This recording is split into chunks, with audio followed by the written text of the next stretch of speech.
But if we do get it, I think it's maybe the most important thing to happen. Because if you think about it, we opened up our country to China. They come, we don't, I mean, they have very few restrictions. And they didn't open their country to us. Never made sense to me. It's not fair. And they've agreed to open China, fully open China. And I think it's going to be fantastic for China. I think it's going to be fantastic for us. And I think it's going to be great for unification and peace. China will also suspend and remove all of its non-monetary barriers. They've agreed to do that.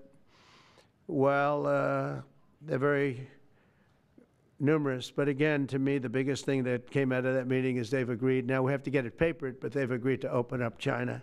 It's going to be great for everybody.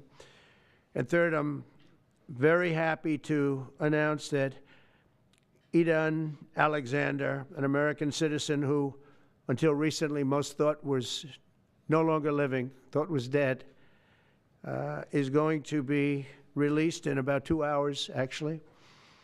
And he's going to be released before the eyes of Steve Witkoff, who has done a fantastic job. I know a lot of people that have a lot of talent. I know Steve, he had a lot of talent. But I know a lot of people with a lot of talent, but there's one that I thought had a special way about him, special personality, aside from being a good deal maker, had a special way about him, and it was Steve. Knew very little about the subject matter, who does, but he learned it in about 2 hours. And he's been fantastic, so I want to just thank Steve. But they're going to be releasing Idan in about 2 hours from now, or sometime today, let's say. And again, they thought he was dead just a short while ago. His parents are so happy. They're so happy. So it's, as you know, Idan's the only American citizen who's captured and held hostage by Hamas since October 7th, 2023. And he's coming home to his parents, which is really great news. I mean, to me, it's big news. They thought he was dead. So that's that. So we'll be heading there, and we'll be seeing 3 primary countries. You know all about that: Saudi Arabia, UAE, Qatar. On Thursday's meeting with Russia and Ukraine is very important. I was very insistent that that meeting take place. I think good things can come out of that meeting. Stop the bloodshed of the horrible. It's a bloodbath. But that 5,000 more, it's really much more, I'm trying to be conservative, more than 5,000 soldiers. Russian, they're not American soldiers, they're from Russia, they're from Ukraine, but they're people. They're human souls, and they're being killed at levels that we haven't seen since the Second World War. And it's every week. A lot of drone fighting. It's a whole new form of warfare, and it's violent and vicious.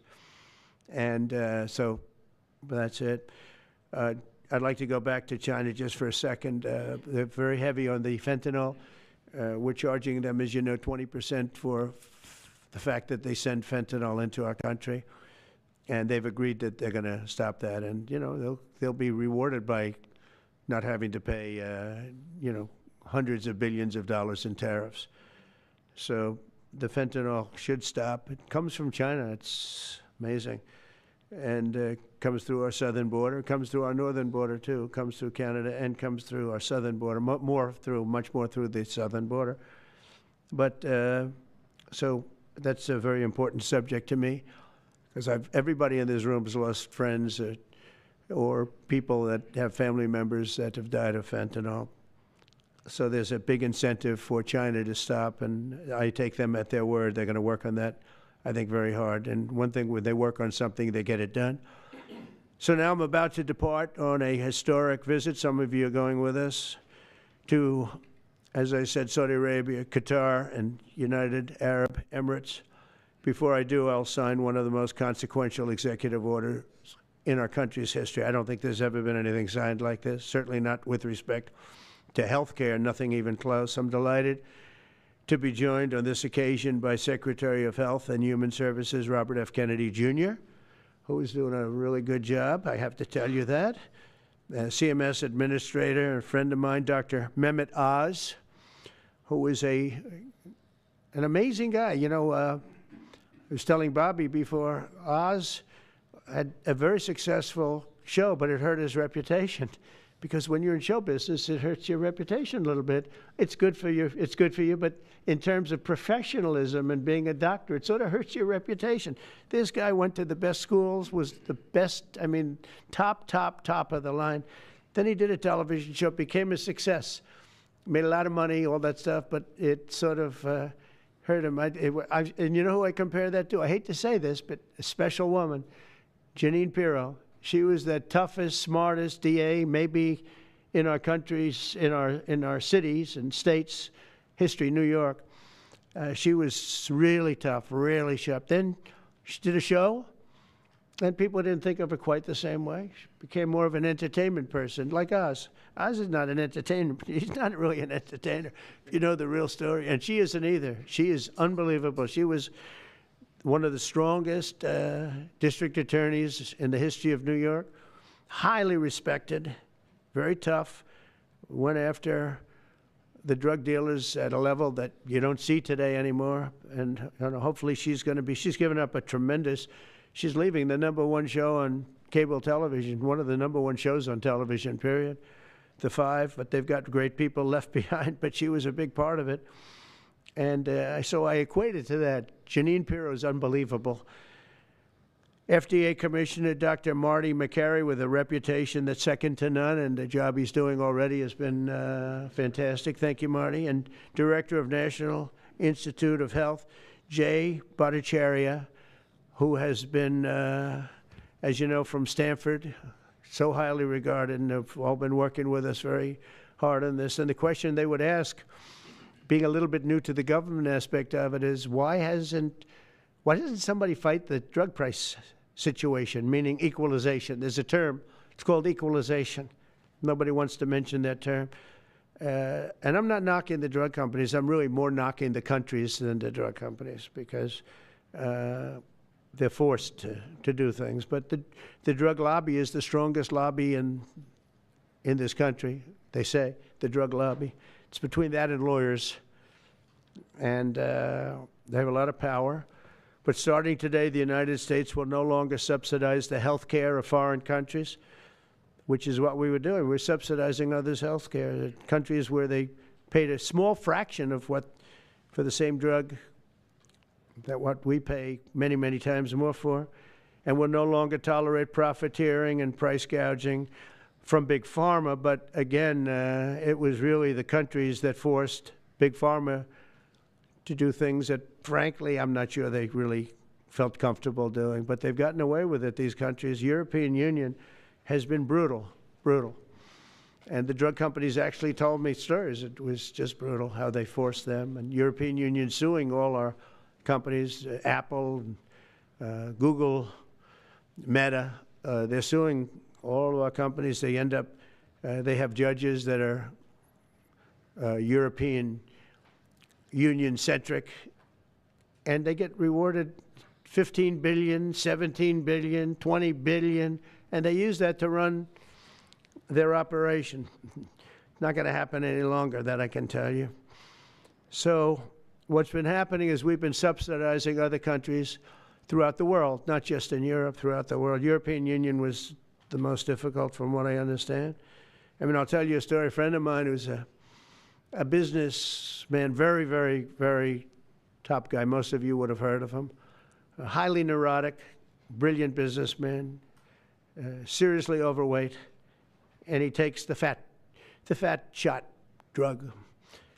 And he called me up, and he said, President, he calls me, he used to call me Donald, now he calls me President, so that's nice respect. But he's a rough guy, smart guy, very successful, very rich. I wouldn't even know how we would know this, but because he's got comments. President, could I ask you a question? What?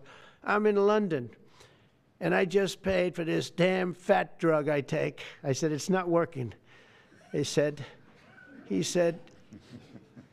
I just paid $88. And in New York, I pay $1,300. What the hell is going on? He said, so I checked. and it's the same box, made in the same plant, by the same company. It's the identical pill that I buy in New York, and here I'm paying $88 in London. In New York, I'm paying $1,300. Now, this is a great businessman, but he's not familiar with this crazy situation that we have. But he was stunned. But it was just one of those stories. And I brought it up with the drug companies, represented by somebody who's very, very smart, good person, too. And we argued about it for about half hour, and then finally he just said, because they can't justify it, he just said, look, you got me. You got me. I can no longer they've been justifying this crap for years. They said, oh, it's research and development. Well, I said, well, research and development, other countries should pay research and development too. It's for their benefit. It was just one of those things. And the other countries would set a price, and they'd meet the price, and they'd say, if you don't meet the price, you can't sell it in our country. I said, well, then you walk away, and they'll call you back, and they'll sell it in the country. But now they'll have to do that. So for the first time in many years, we'll slash the cost of prescription drugs, and we will bring fairness to America. Drug prices will come down by much more, really, if you think 59. If you think of a drug that is sometimes 10 times more expensive, it's much more than the 59%. It depends on the way you want to analyze it, but in one way you could analyze it that way. But between 59 and 80, and I guess even 90%. So when I worked so hard in the first term, and if I got prices down, remember I was the only one to ever get prices down for a full year, but I'd get them down like 2%, and I thought it was like a big deal. Well, we're getting them down 60, 70, 80, 90%, but actually more than that if you think about it in the way mathematically.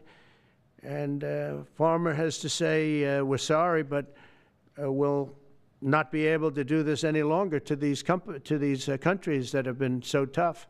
They've been very tough, nasty. It's trade. It's trade.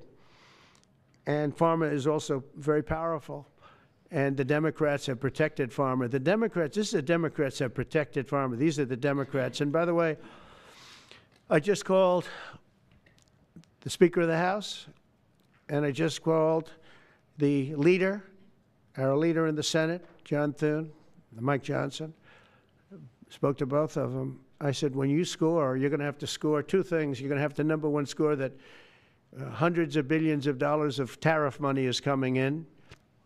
But even bigger than that, you're going to have to score that your cost for Medicaid and Medicare and just basically pharmaceuticals and drugs is going down at a level that nobody has ever seen before. It'll pay for the Golden Dome. I see the Golden Dome is there, see? That'll easily pay for the Golden Dome. And we'll have a lot of money left over. We need the Golden Dome, by the way, in this world. Although this world's a lot safer today than it was a week ago, and a lot safer than it was 6 months ago. We had people that had no clue what they were doing. So today Americans spend 70% more for prescription drugs than we spent in the year 2000. Think of that. Our country has the highest drug prices anywhere in the world by sometimes a factor of 5, 6, 7, 8 times. It's not like they're slightly higher. They're 6, 7, 8 times. There are even cases of 10 times higher. So that you go 10 times more expensive for the same drug, that's big numbers. Even though the United States is home to only 4% of the world's population, pharmaceutical companies make more than 2/3 of their profits in America. So think of that. With 4% of the population, the pharmaceutical companies make most of their money, most of their profits from America. That's not a good thing. Now, I think, by the way, I have great respect for these companies and for the people that run them. I really do. And I think they did one of the greatest jobs in history for their company, convincing people for many years that this was a fair system. And nobody really understood why, but I figured it out. For years, pharmaceutical and drug companies have said that research and development costs were what they are, and for no reason whatsoever. They had to be borne by America alone. Not anymore, they don't.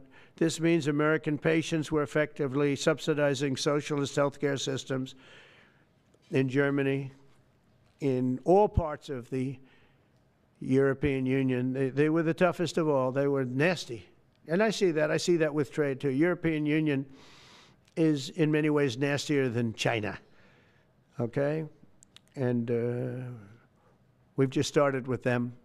Oh, they'll come down a lot. You watch. We have all the cards. They treated us very unfairly. They sell us 13 million cars. We sell them none. They sell us their agricultural products. We sell them virtually none. They don't take our products.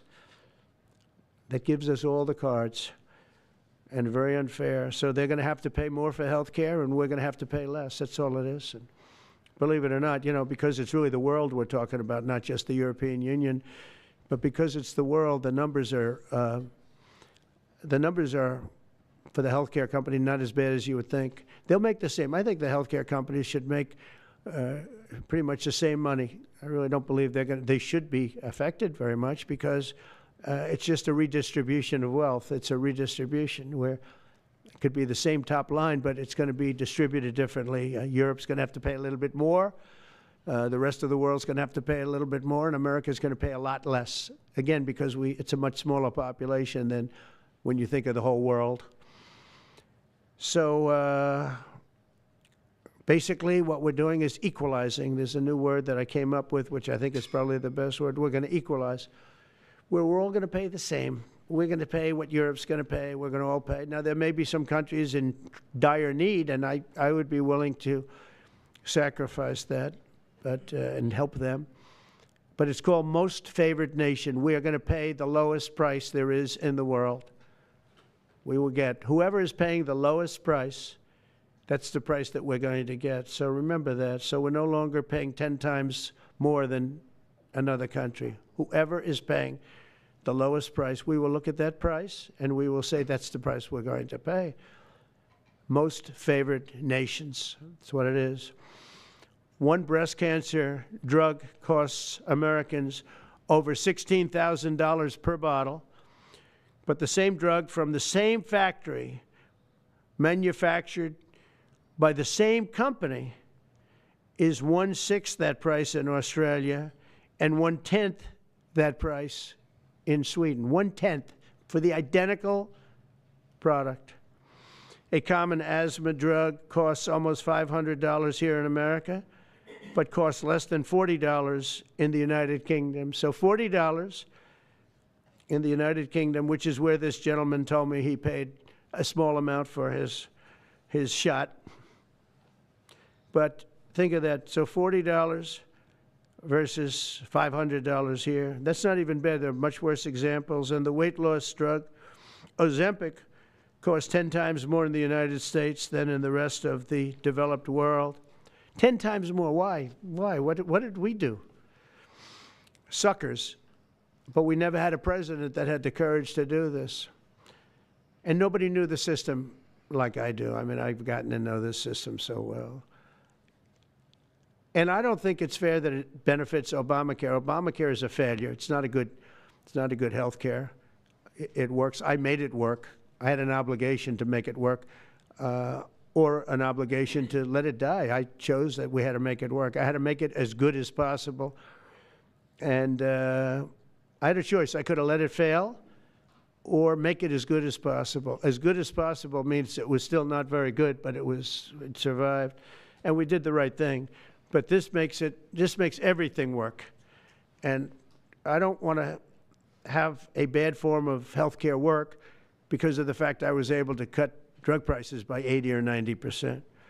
So we're going to maybe come up with something. I think this gives the Republicans a chance to actually do a health care that's much better than Obamacare and for less money, which if you guys would work on that along with Congress. But I do want to say that Democrats could have done this a long time ago. They have fought like hell for the drug companies, and they knew they were doing the wrong thing.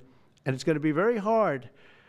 I was just telling the leader and the speaker that it's going to be very hard for the Democrats to vote against the one big, beautiful deal.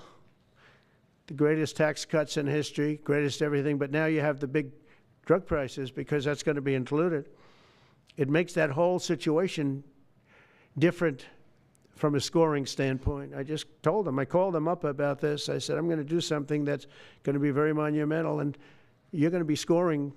You better tell your people that this is going to score really well, and then add hundreds of billions of dollars in tariffs to your list also. But as big as the tariffs are, this is something that really hits quickly. 5 years ago, I signed an executive order to confront this disaster, but only confront it in a minor way. It was a good confrontation, but never to this extent. And it took people a little while to understand a very complicated system. But Joe Biden, without any knowledge of what he was doing, terminated the policy and then pretended to negotiate under a new system. And then you take a look, 5 out of the 10 drugs that he negotiated are now over 200% more expensive in America than the rest of the world, and far more expensive than when he even got involved.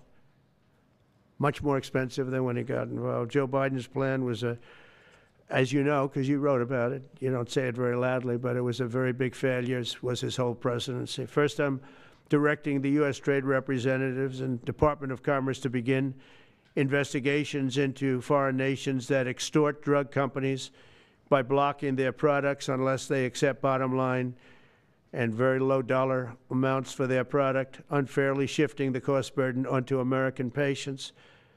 And we'll be taking a look at that very strongly. The biggest thing we're going to do is we're going to tell those countries, like those represented by the European Union, that, that game is up, sorry. And if they want to get cute, then they don't have to sell cars into the United States anymore. It's a very big subject. And they won't get cute, because I'll defend the drug companies from that standpoint. They were given a price by the European unions and other countries. This is what you do. This is what we're going to pay. We're not going to pay any more. Let America pay the difference, because there was a big shortfall. Let America pay it. And that's what we did, but we're not doing it anymore. Next, my administration will secure what we're calling most favored nations drug pricing. The principle is simple. Whatever the lowest price paid for a drug in other developed countries, that is the price that Americans will pay. And we're using the term other developed countries because there are some countries that need some additional help, and that's fine. I think that's very good. Some prescription drug and pharmaceutical prices will be reduced almost immediately by 50 to 80 to 90%. Big Pharma will either abide by this principle voluntarily or will use the power of the federal government to ensure that we are paying the same price as other countries. To accelerate these price restrictions and reductions, my administration will also cut out the middlemen. We're going to totally cut out the famous middlemen. Nobody knows who they are, middlemen. I've been hearing the term for 25 years, middlemen. I don't know who they are, but they're rich. That I can tell you. We're going to cut out the middlemen and facilitate the direct sale of drugs at the most favored nation price directly to the American citizen. So we're cutting out, Bobby, the middlemen. It's so important, right? You got to do that. They're worse than the drug companies. They don't even make a product, and they make a fortune. It's very smart business people, that I can tell you. If companies make no significant progress toward most favored nation pricing, which we will insist that they do, so I think I'm wasting time talking about it. We're going to insist upon it. And we'll insist, and we're going to help the drug companies with the other nations, because those other nations do a lot of trading with us. They need our trade, just like China needed us very badly. They need us just as badly. We will do whatever we have to with trade, just like we did some great things with trade with India and Pakistan. It really helped the situation, very heated situation. Could have lost millions of people, more than millions. I mean, many millions of people. And they want to do business with America, but we never used our powers that way. We never knew how. We never had people that knew how to do that. We'll also open up America's market to safe and legal imports of affordable drugs from other countries, putting dramatic downward pressure on prices. And if necessary, we'll investigate the drug companies, and we'll, in particular, investigate the countries that are doing this, and we will add it onto the price that we charge them for doing business in America. In other words, we'll add it onto tariffs if they don't do what is right, which is everybody should equalize. Everybody should pay the same price. And special interests may not like this very much, but the American people will. I mean, I am doing this for the American people. I'm doing this against the most powerful lobby in the world, probably, the drug lobby, drug and pharmaceutical lobby. But it's one of the most important orders, I think, that's ever been signed, certainly with regard to health care or health in the history of our country, and it's an honor to be a part of it. And I'd like to ask Robert F. Kennedy to say a few words, please. Thank you. Thank you, Mr. President. This is an extraordinary day. This is an issue that, I grew up in the Democratic Party, and every major Democratic leader for 20 years has been making this promise to the American people. This was the fulcrum of Bernie Sanders' runs for presidency, that he was going to eliminate this discrepancy between Europe and the United States. But as it turns out, none of them were doing it. It's one of these promises that politicians make to their constituents, knowing that they'll never have to do it. And the reason they'll never have to do it is because they know that Congress is controlled in so many ways by the pharmaceutical industry. There's at least one pharmaceutical lobbyist for every congressman, every senator on Capitol Hill, and every member of the Supreme Court. By some estimates, 3. Pharmaceutical companies, the industry itself spends 3 times what the next largest lobbyist spends on lobbying. So this was an issue that people talked about, but nobody wanted to do anything because it was radioactive. They knew you couldn't get it by Congress. We now have a president who is a man of his word, who has the courage. President Trump was taking money from the pharmaceutical industry too. I think they gave you $100 million. Yeah. But he can't be bought, unlike most of the politicians in this country. And he is standing here for the American people. I don't know what, there's writers like Lord Elizabeth Warren or Robert Reich who are saying that President Trump is on this side of the oligarchs. There has never been a president more willing to stand up to the oligarchs than President Donald Trump.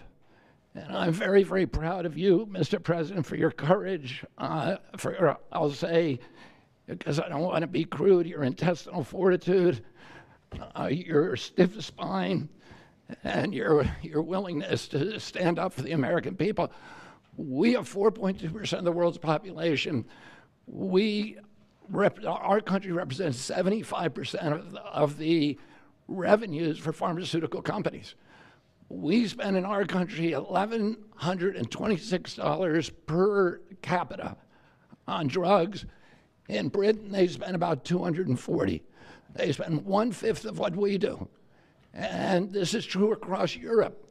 And the drug companies, Europeans, if you ask them, it made no sense what they were saying.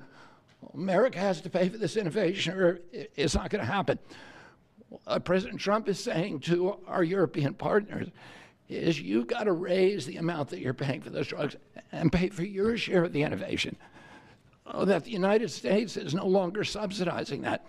If the Europeans raise the price of their drugs by just 20%, that is $10 trillion. That can be spent on innovation, and the health of all people all across the globe is going to increase because we're going to have better products. So I'm just so grateful to be here today. I never thought that this would happen in my lifetime.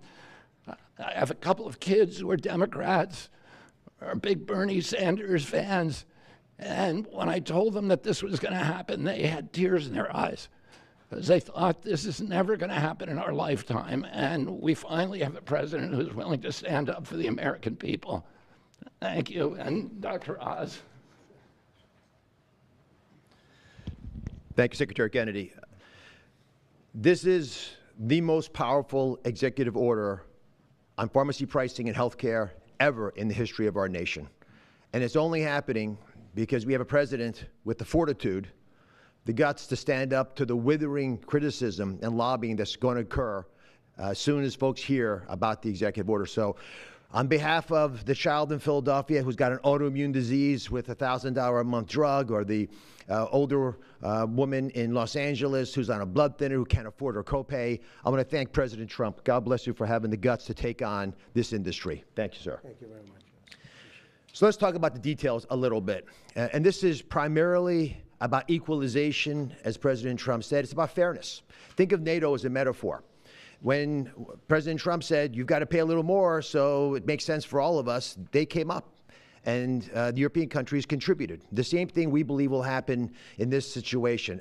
Most people who have thought about this process agree that it is patently unfair to tolerate the numbers that Secretary Kennedy and President Trump have reflected to you.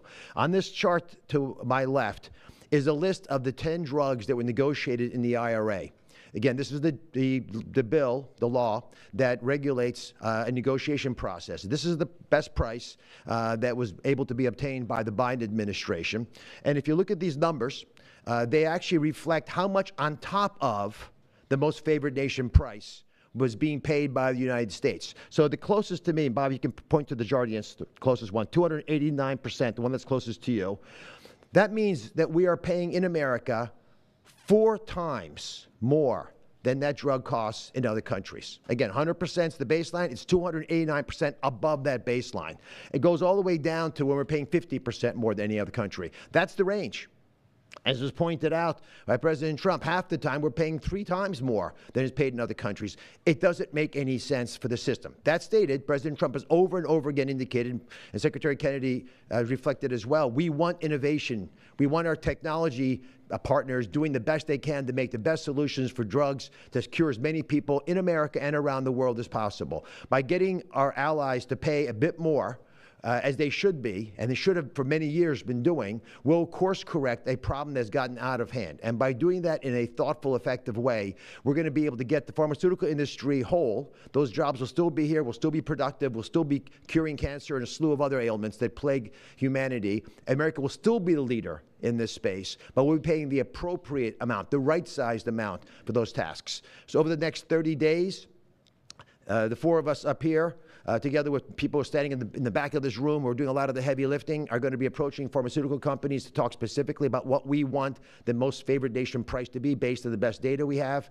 We're looking forward to a thoughtful interaction with these corporate leaders, many of whom we've spoken to and in quiet will agree the system is not right the way it is. They're patriotic Americans. They want what's right. But the fact that in my lifetime, as Secretary Kennedy said, for the first time, we have a thoughtful and aggressive approach thanks to President Trump, on taking on the special interests, should give all Americans confidence that this is an administration that stands for fairness, and it should chill the waters for those who believe they can push us away from our North Star, which is to take care of the American people.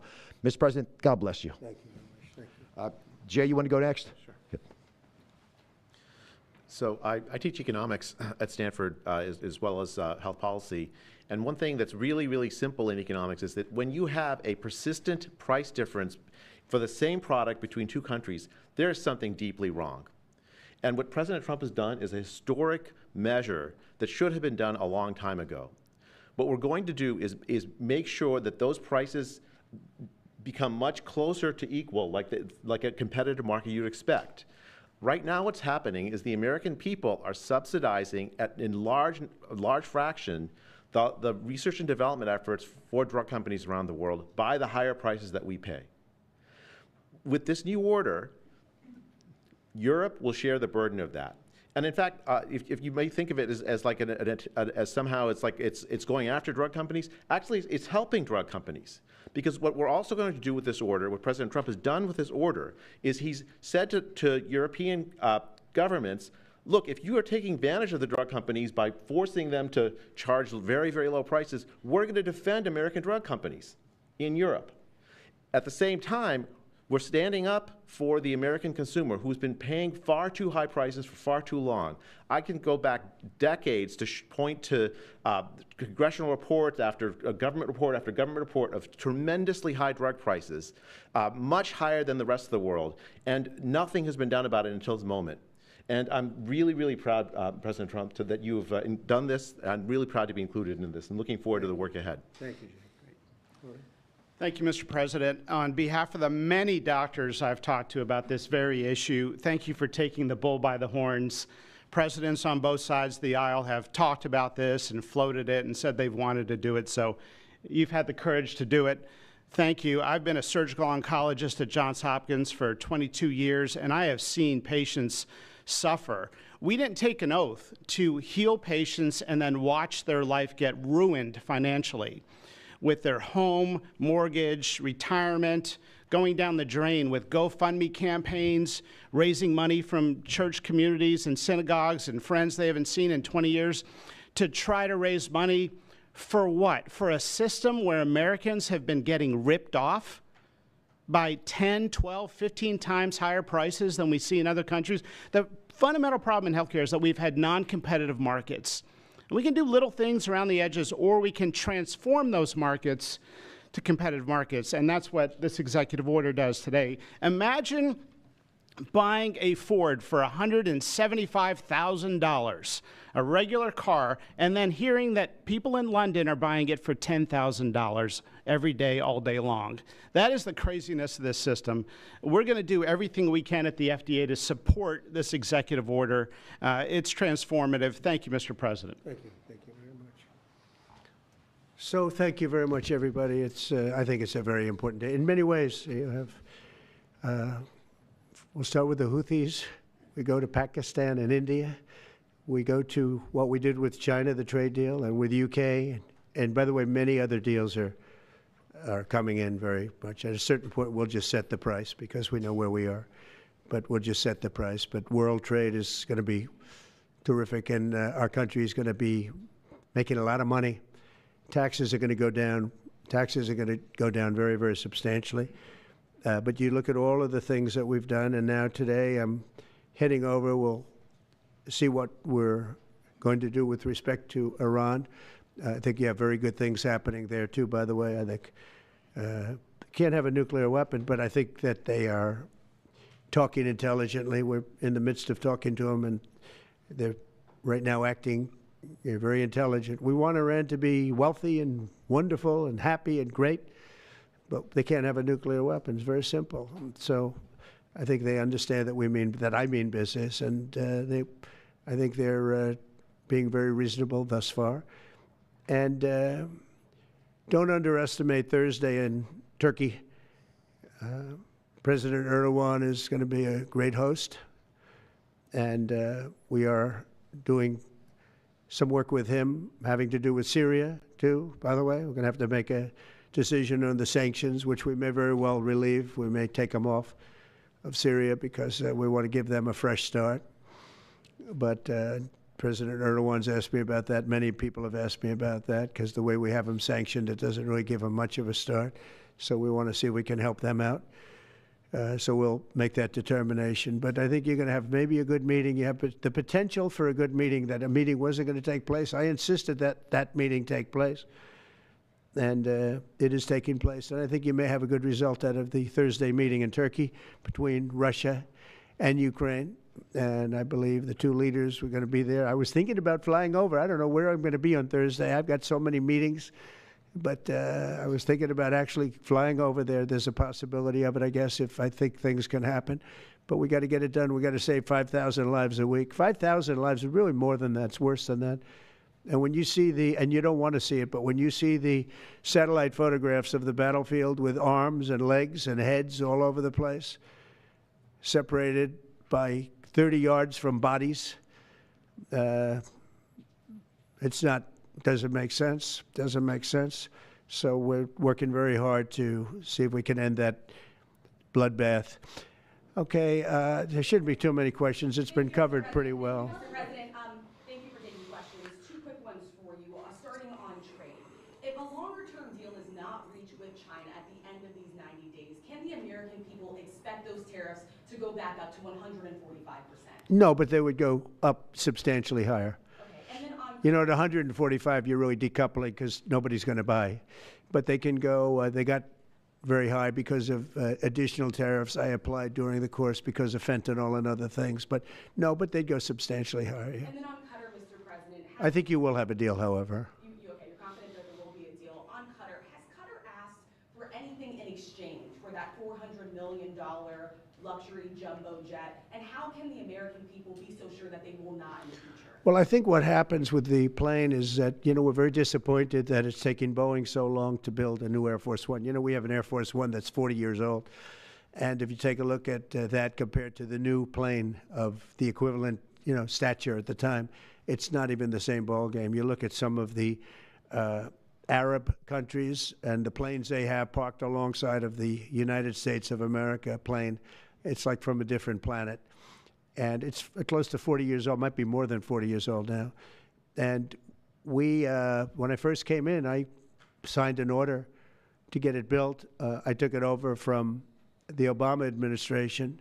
They had originally agreed. I got the price down much lower.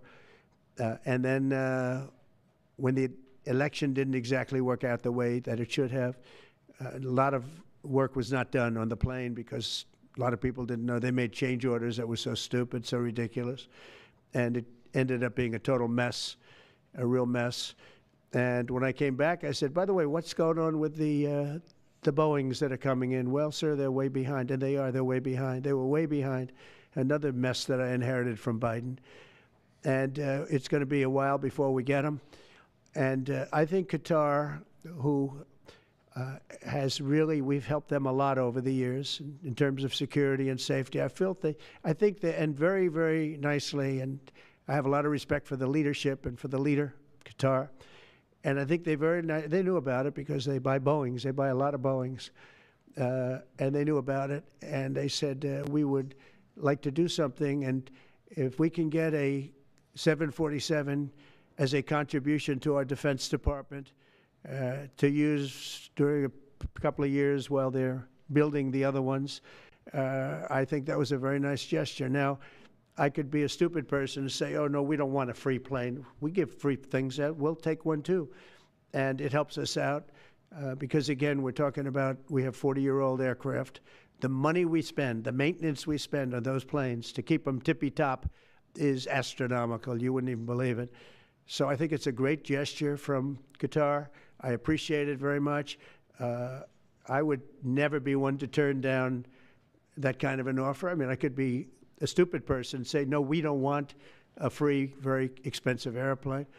But I thought it was a great gesture. And I think it was a gesture because of the fact that we have helped and continue to, we will continue to, all of those countries, Saudi Arabia, UAE, Qatar, and others, we keep them safe. If it wasn't for us, they probably wouldn't exist right now. And I think this was just a gesture of good faith. And I don't get it. Someday it'll be like Ronald Reagan. They decommission them. They get to a certain age, they decommission them. It'll go to my library. They're talking about going to my library in years out. But I thought it was a great gesture. And it's something that was done by Ronald Reagan. They actually decommissioned the plane, and he put it in his library. And it actually has made the library, I think, a Boeing 707. It's actually made the library more successful. So it was good. Do you plan to use the plane after you leave office? No, I don't. No, it would go directly to the library after I leave office. I wouldn't be using it. No. Mr. President, on the hostage, you said that the release of the American hostage, Adam Alexander, is a step in good faith to end this war. Do you expect any progress or perhaps announcement on ceasefire during your trip to the Middle East? We hope that we're going to have other hostages released too, as you know. So when I met with the hostages 3 weeks ago that were there for quite a while, you remember the 10 people that came in, mostly young people. 1 or 2 were a little bit older. They were explaining the trials and tribulations. I mean, they went through hell. And I said, how many are there? They said 59. I said, that's a lot. I didn't realize, because we got a lot out. We got a lot of hostages out, I think you will acknowledge. They said 59, but then they said, they followed that up by saying 59, of which 24 are living, the rest are dead. But the people whose son, mostly son, I think 1 daughter in this case, but mostly sons are there, or husbands are there, those people want the dead bodies as much as they want the live body. I have a mother that calls me, but came up to me when I first met her, and she said, sir, please get my son out. He's dead, but they have his body. And I asked her about that, and it's as though he were alive. The level of wanting that body back is the same. It couldn't be any more, as though he were alive. So, getting the bodies back is very important. That could be a thing having to do with the religion. It could be same. I was amazed at the level of importance. It's the same as if the son or husband or whatever was alive. So they said 59. In fact, they came in with a number 59 written out on like a sign on their chest. But they came to thank me for getting them out. And I said, what does the 59 mean? They said, well, that means there are 59 people. But then they said, but 24 are living. Now it's 21. The number's 21. So now it's actually, we'll get Eitan today. We think we're getting him today. So it's 20. So they have 20 live hostages there. The rest are dead bodies. Mr. President, are you open to negotiating your tariffs on cars, steel, and aluminum with China or any other country? Well, we're not even talking about that. We're bringing the car business back into this country. We have commitments, and not only commitments, they've already started construction on many plants. They've left Mexico in a few cases. In a few cases, they've left Canada. They're not going to build in Canada. They're going to build here because we have the market, and the tariffs have been amazing. The election and the tariffs. November 5th was a big day, and on top of that, of course, you wouldn't have the tariffs without the election, I guess, if you look at it. But we have at least 11 committed massive car factories that are going to be built, that are in the process of being built. And some are going through, some have actually started. We also have renovations of existing factories where they weren't utilizing the full factory from years gone by, and now they're under full renovation. They'll be opening up full factories in a very short period of time.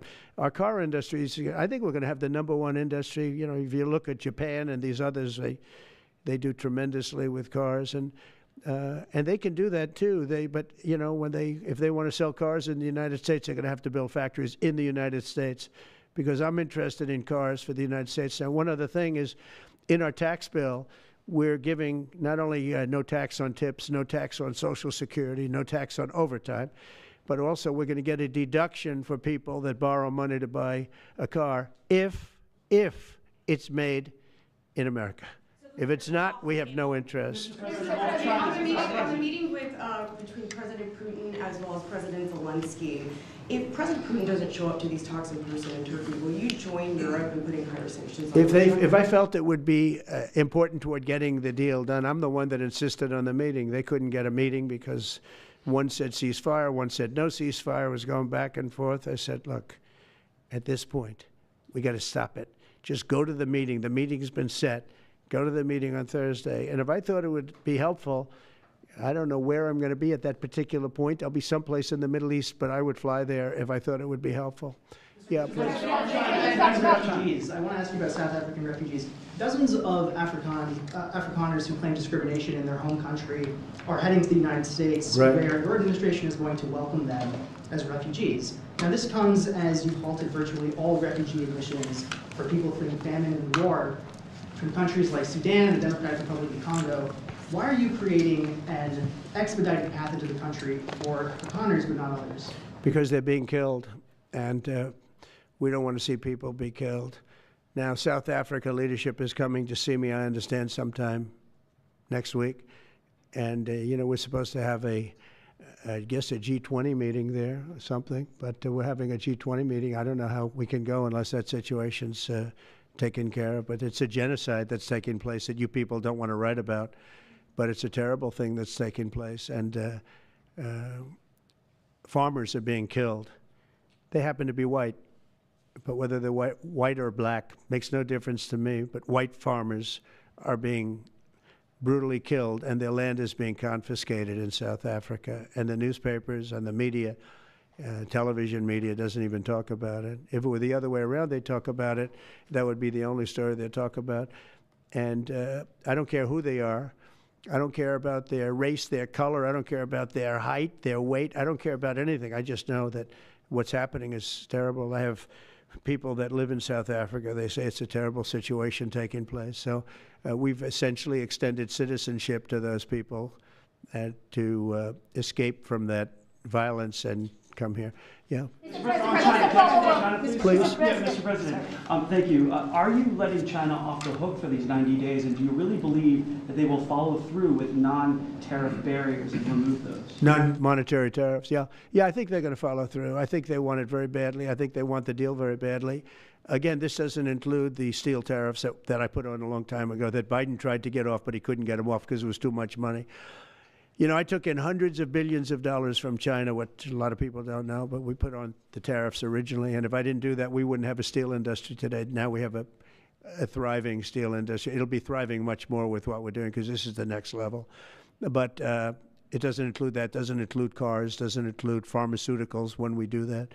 And the reason we're doing that will be to get them to come back in the country. You know, there are, again, I always say it because a lot of people forget, but if a company like Eli Lilly, which is making a massive investment in the United States right now. They're building many, many plants. They've already started like 7 of them, many plants, but they are not going to be tariffed. There's no tariff cost. So they're all doing that. They're all coming back to the United States. I mean, I'll tell you what, I hope I get the benefit of watching this because, as president, because, you know, it takes a little while to do this stuff. And we're doing it early in the administration. If you think of it, we have, I believe, if you look at the real total, it's over $10 trillion committed for plants and factories. Other administrations haven't had $1 trillion over a 4-year period, even over an 8-year period. We have over $10 trillion committed in one form or the other over 2 months. Give me a break. I'm here to hear 3, but let's give me a break on the first month. We want to get acclimated. But, you know, but if you think about it, it's really 2 months. And so in 2 months, we have an investment already of over $10 trillion. And other presidents haven't had that done over a year, over 4 years in some cases. It's unprecedented. There's never been anything like it. It's a very exciting time in America. Thank you very much, everybody. Thank you. Mr. President, are you ready to impose sanctions on Russia if Putin doesn't agree with the 30-day ceasefire? I have a feeling they're going to agree. I do. I have a feeling. And we think let's see what happens. No European countries are involved in the negotiations. The budget bill negotiations are taking place. Who in your administration is in charge of that while you're gone? Is it everybody. Bobby, from the standpoint of medical, this group behind me, I mean, I think it's the best group ever assembled. In terms of medical, I think you're going to see a tremendous cut. I don't think. I mean, I know you're going to see it in Medicaid and Medicare. That cut will be massive because drugs are 50–60% of the cost. So Medicaid costs are going down and Medicare costs are going down because of what we're doing today. And there's no, it's not like, oh, gee, well, maybe it won't happen. It's going to happen because the other countries have no choice. Now, the drug companies are going to have to say, listen, if you don't pay more, we're not going to give you the drug, and they're willing to do that. So that's it. They have to, we have to equalize. Mr. President, what is the price controls? Say it? How do you respond to the fact that this... It's not price control, no. What was price control is before. If you want to talk about it. Price control is what they were doing. They were making us pay. They set a price, and they said, here's what we're going to pay. And anything else, charge America. Because at that time, they had a very stupid president, and it really went crazy during the last 4 years.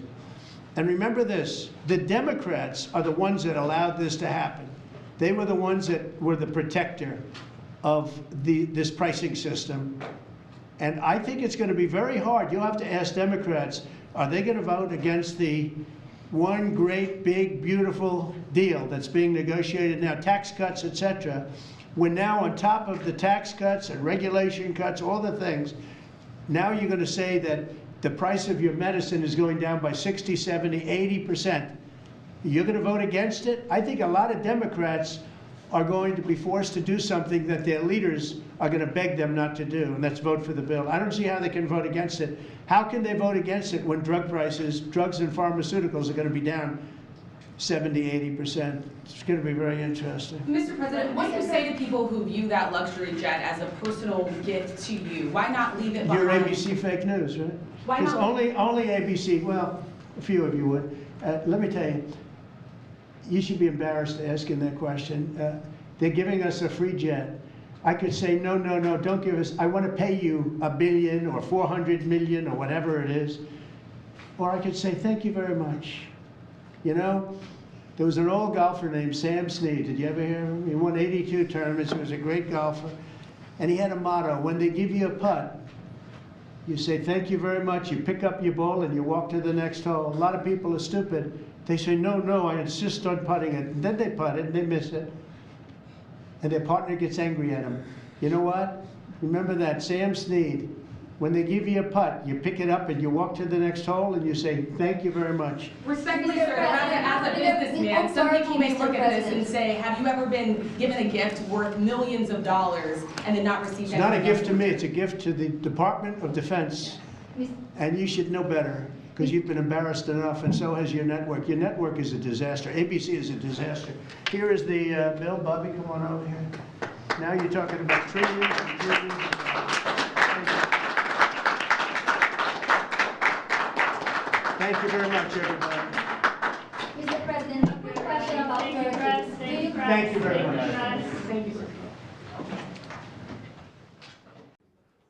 Thank you very much. Thank you, everybody. It's a big day. Should be fun. I don't know. You'll maybe find reasons why it's not, but I can't imagine, because we have a lot of great things happening. It's been a very strong week and a very strong weekend. Before we begin, let me say a few words about the historic events that took place over the last few days. On Saturday, my administration helped broker a full and immediate ceasefire, I think a permanent one, between India and Pakistan, ending a dangerous conflict of two nations with lots of nuclear weapons. And they were going at it hot and heavy, and it was seemingly not going to stop. And I'm very proud to let you know that the leadership of India and Pakistan was unwavering, powerful, but unwavering in both cases, and having these, they really were, from the standpoint of having the strength and the wisdom and fortitude to fully know and to understand the gravity of the situation. And we helped a lot. And we helped also with trade. I said, come on, we're going to do a lot of trade with you guys. Let's stop it. Let's stop it. If you stop it, we're doing trade. If you don't stop it, we're not going to do any trade. People have never really used trade the way I used it. That I can tell you.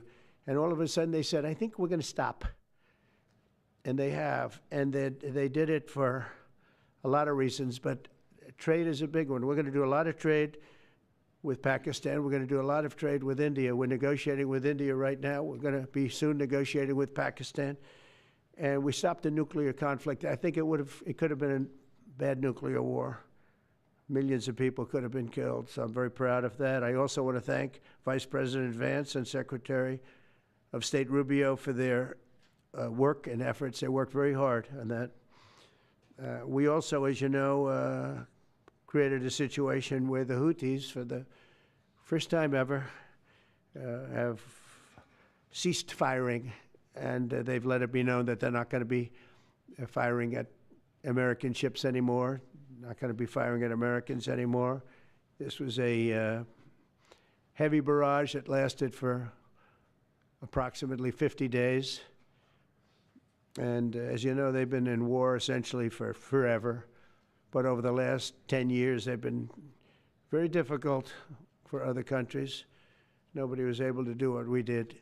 But they stopped, and we take their word for it. Their surrogates and them directly said, we don't want to do this anymore. And so we were satisfied with that. In addition, yesterday we achieved a total reset with China after productive talks in Geneva. Both sides now agreed to reduce the tariffs imposed after April 2nd to 10% for 90 days as negotiators continue on the largest structural issues. And I want to tell you that a couple of things. First of all, that doesn't include the tariffs that are already on, that are our tariffs, and it doesn't include tariffs on cars, steel, aluminum, things such as that. or tariffs that may be imposed on pharmaceuticals, because we want to bring the pharmaceutical businesses back to the United States, and they're already starting to come back now based on tariffs because they don't want to pay 25, 50, or 100% tariffs, so they're moving them back to the United States. I spoke to Tim Cook this morning, and he's going to, I think, even up his numbers, $500 billion. He's going to be building a lot of plants in the United States for Apple, and we look forward to that. I really do look forward to that. But the talks in Geneva were very friendly. The relationship is very good. We're not looking to hurt China. China was being hurt very badly. They were closing up factories. They were having a lot of unrest. And they were very happy to be able to do something with us. And the relationship is very, very good. I'll speak to President Xi maybe at the end of the week. We have some other things we're doing. But one of the biggest things that we're doing, and I don't know if people realize this, but we made a great deal with China, a great trade deal. But it was a much bigger deal originally, and then they canceled it right in the last day. Some of you faces I remember were there when that happened. I remember you. And we had a deal where they opened up their country to trade with the United States. And they took that away at the last moment, and then I canceled the whole thing. And then 6 months later, we ended up doing a smaller deal. But it was a big deal. It was $50 billion worth of product that they were going to purchase from our farmers, et cetera. And we agreed to that. People thought it was 15 because they were doing 15. We made it 50 because I misunderstood the 15. I said, you got to get 50. Because when I asked, if you remember the story, when I asked, what are we doing with them? My Secretary of Agriculture at the time, Sonny Perdue, said, sir, it's about 15 billion, and we're asking for 15. And I thought he said 50. So I said, so they came back with the deal at 15. And I said, no way, I want 50, because you said 50. They said, sir, we didn't say that. Anyway, bottom line, I said, go back and ask for 50, and they gave us 50. And they were honoring the deal. And we would call them up a lot for the corn and for the wheat and for everything. They were honoring the deal. And then when Biden got in, they no longer honored the deal. There was nobody to call. I would call on an average of once every 2 weeks to say, come on, you have to speed it up a little bit. And our farmers were doing great. I said to them, buy more land and bigger tractors, if you remember. That's what happened. But the deal was a very good deal. But the best part of the deal was that we opened up China. China agreed to open itself up to American business to go in. And it would have been a great thing, I think, for China. They would be able to see things that they haven't seen. They would be able to buy products that they had never been able to buy. Would have been great for American business. I think it would have brought unity between China, better unity between China and the United States. And the bottom line is that they canceled it the last day. We were all set to sign it, and then I went a little bit angry. I got a little angry. I said, they canceled the deal. The deal was done. It was all ready to be signed, and people went over. They came back to me, sir, they don't want to sign the opening up China. Well, the biggest thing that we're discussing is the opening up China, and they've agreed to do that, but it's going to take a while to paper it. You know, that's not the easiest thing to paper. But that's the single, I think, to me, some people would disagree. Some people would say we're getting a lot of money with tariffs or whatever. But, you know, especially when you add what we already have. Because remember, we're already getting the 50% on steel and different things. That's not included in these numbers. So you can add that. But the biggest thing to me is the opening up. I think it would be fantastic for our businesses if we could go in and compete with China. It would be a lot of jobs for China. It would be, I think, at a time when they can frankly use the jobs. And that's what we're talking about. So that's a very, very important element to add. So when Scott, I watched him speak the other day, and I think he didn't want to say it, but I said, it's okay to say it. Look, if we don't get it, we don't get it. But if we don't get it, it won't be a positive thing. But if we do get it, I think it's maybe the most important thing to happen. Because if you think about it, we opened up our country to China. They have very few restrictions. And they didn't open their country to us. Never made sense to me. It's not fair. And they've agreed to open China, fully open China. And I think it's going to be fantastic for China. I think it's going to be fantastic for us. And I think it's going to be great for unification and peace. China will also suspend and remove all of its non-monetary barriers. They've agreed to do that. Well, they're very numerous. But again, to me, the biggest thing that came out of that meeting is they've agreed. Now we have to get it papered, but they've agreed to open up China. It's going to be great for everybody. And third, I'm very happy to announce that Idan Alexander, an American citizen who until recently most thought was no longer living, thought was dead, is going to be released in about 2 hours, actually. And he's going to be released before the eyes of Steve Witkoff, who has done a fantastic job. I know a lot of people that have a lot of talent. I know Steve had a lot of talent.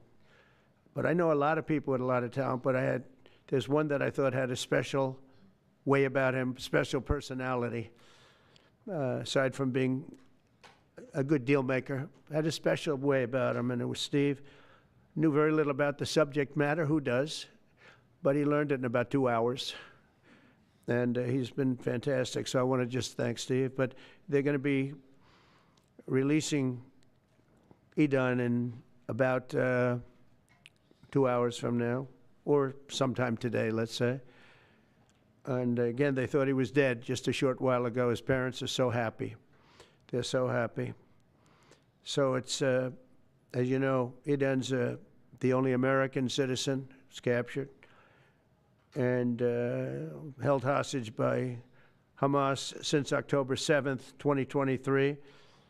And he's coming home to his parents, which is really great news. I mean, to me, it's big news. They thought he was dead.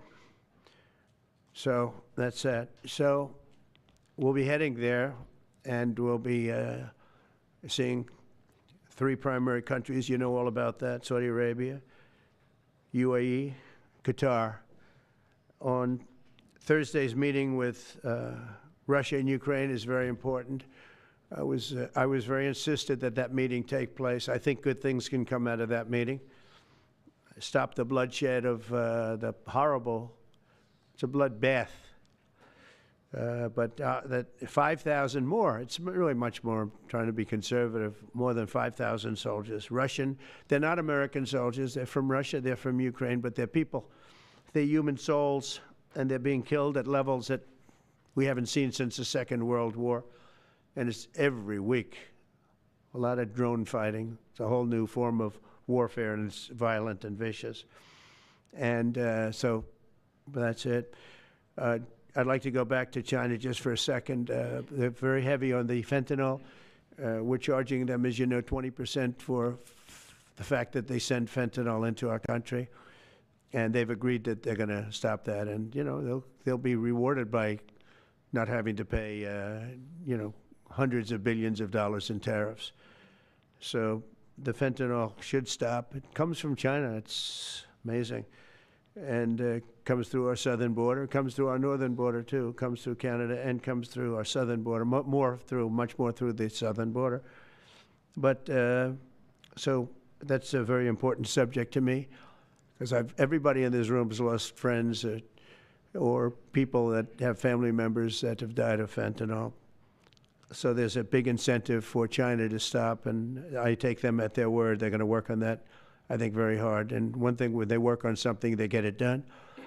So now I'm about to depart on a historic visit. Some of you are going with us to, as I said, Saudi Arabia, Qatar, and United Arab Emirates. Before I do, I'll sign one of the most consequential executive orders in our country's history. I don't think there's ever been anything signed like this, certainly not with respect to health care, nothing even close. I'm delighted to be joined on this occasion by Secretary of Health and Human Services Robert F. Kennedy, Jr., who is doing a really good job, I have to tell you that. CMS Administrator, a friend of mine, Dr. Mehmet Oz, who is an amazing guy. You know, I was telling Bobby before, Oz had a very successful show, but it hurt his reputation. Because when you're in show business, it hurts your reputation a little bit. It's good for you. It's good for you, but in terms of professionalism and being a doctor, it sort of hurts your reputation. This guy went to the best schools, was the best, I mean, top of the line. Then he did a television show, became a success, made a lot of money, all that stuff, but it sort of hurt him. And you know who I compare that to? I hate to say this, but a special woman, Jeanine Pirro. She was the toughest, smartest DA, maybe in our countries, in our cities and states, history, New York. She was really tough, really sharp. Then she did a show, and people didn't think of her quite the same way. She became more of an entertainment person, like Oz. Oz is not an entertainer. He's not really an entertainer, if you know the real story. And she isn't either. She is unbelievable. She was one of the strongest district attorneys in the history of New York, highly respected, very tough, went after the drug dealers at a level that you don't see today anymore. And hopefully she's given up a tremendous, she's leaving the #1 show on cable television, one of the #1 shows on television, period, The Five, but they've got great people left behind, but she was a big part of it. And so I equate it to that. Jeanine Pirro is unbelievable. FDA Commissioner Dr. Marty McCary, with a reputation that's second to none, and the job he's doing already has been fantastic. Thank you, Marty. And Director of National Institute of Health, Jay Bhattacharya, who has been, as you know, from Stanford, so highly regarded, and have all been working with us very hard on this. And the question they would ask, being a little bit new to the government aspect of it, is why doesn't somebody fight the drug price situation, meaning equalization? There's a term, it's called equalization. Nobody wants to mention that term. And I'm not knocking the drug companies. I'm really more knocking the countries than the drug companies, because they're forced to do things. But the drug lobby is the strongest lobby in this country, they say, the drug lobby. It's between that and lawyers, and they have a lot of power. But starting today, the United States will no longer subsidize the health care of foreign countries, which is what we were doing. We're subsidizing others' health care. Countries where they paid a small fraction of what, for the same drug, that what we pay many, many times more for. And we'll no longer tolerate profiteering and price gouging from Big Pharma, but again, it was really the countries that forced Big Pharma to do things that, frankly, I'm not sure they really felt comfortable doing, but they've gotten away with it, these countries. European Union has been brutal. And the drug companies actually told me stories. It was just brutal how they forced them. And European Union suing all our companies, Apple, Google, Meta, they're suing all of our companies. They end up, they have judges that are European Union-centric, and they get rewarded $15 billion, $17 billion, $20 billion, and they use that to run their operation. Not going to happen any longer, that I can tell you. So what's been happening is we've been subsidizing other countries throughout the world, not just in Europe, throughout the world. European Union was the most difficult, from what I understand. I mean, I'll tell you a story. A friend of mine who's a businessman, very, very, very top guy. Most of you would have heard of him. A highly neurotic, brilliant businessman, seriously overweight, and he takes the fat shot drug. And he called me up, and he said, President, he calls me, he used to call me Donald, now he calls me President, so that's nice respect. But he's a rough guy, smart guy, very successful, very rich. I wouldn't even know how we would know this, but because he's got comments. President, could I ask you a question? What? I'm in London, and I just paid for this damn fat drug I take. I said, it's not working. He said,